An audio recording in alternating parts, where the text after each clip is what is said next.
को कितना वक्त दिया जाता है? 25 से 30 मिनट का वक्त होता है, ठीक है, एक सेशन में। हर सेशन में बच्चे को 25 से 30 मिनट दिए जाते हैं। वालेकुम अस्सलाम। जी पूछिए, कौन सा सवाल है आपका?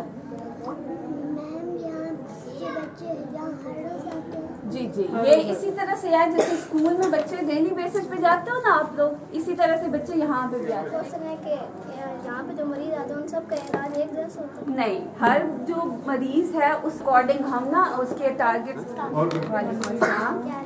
बिल्कुल जी, अल्हम्दुलिल्लाह। आप सुनाए अल्हम्दुलिल्लाह। जी। मेरा आपसे एक क्वेश्चन है, जी जी, इन बच्चों को हैंडल करने में कोई मुश्किल तो नहीं है? मुश्किल तो बात है, मुश्किल तो आती है एग्जैक्टली। वालेकुम अस्सलाम। क्या है? अल्हम्दुलिल्लाह, आप कैसी हैं? मैं आपसे ये पूछना चाहूँगी कि ये जो बीमारी होती है इसमें किसी चीज़ की कमी होती है जिसकी वजह से ये बीमारी होती है? बिल्कुल ऐसा ही है। अब हमारे इलाज के दौरान किसी किस्म के EVH इस्तेमाल होते हैं? क्या चीज़ इस्तेमाल होती है?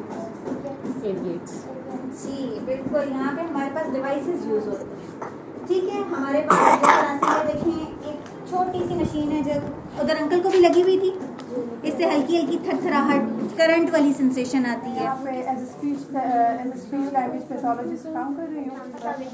वालेकुम अस्सलाम। क्या हाल है? ठीक है, अल्हम्दुलिल्लाह। आप ठीक हैं? मैं ठीक हूँ। मैं आपसे एक क्वेश्चन करना चाहूँगी। जी जी श्योर। स्पीच थेरेपी का क्या मतलब है? वालेकुम अस्सलाम। कैसी है? ठीक है, अल्हम्दुलिल्लाह। आप ठीक हैं, खैरियत से हैं? मैं आपसे ये पूछना चाहूँगी कि ये बीमारी के बारे में पता कैसे चलता है वालिदैन को? वालेकुम अस्सलाम। क्या हाल है? ठीक, आप ठीक हो बच्चे? जी ठीक हूँ, अल्हम्दुलिल्लाह। मैं आपसे एक क्वेश्चन करना चाहूँगी। जी बोलें। यहाँ पे कोई ऐसा बच्चा हो या कोई ऐसा मरीज हो जो सेहतियाबी की तरफ तेज़ी से बढ़ रहा हो, तेज़ी से कर रहा हो, यानी कि तेजी से ऐसे नहीं बोल सकते। ये देखें हमारे पास एक जैसे कहते हैं ना टीम वर्क हो मैं जाए। आपसे सवाल पूछना चाहूँगी।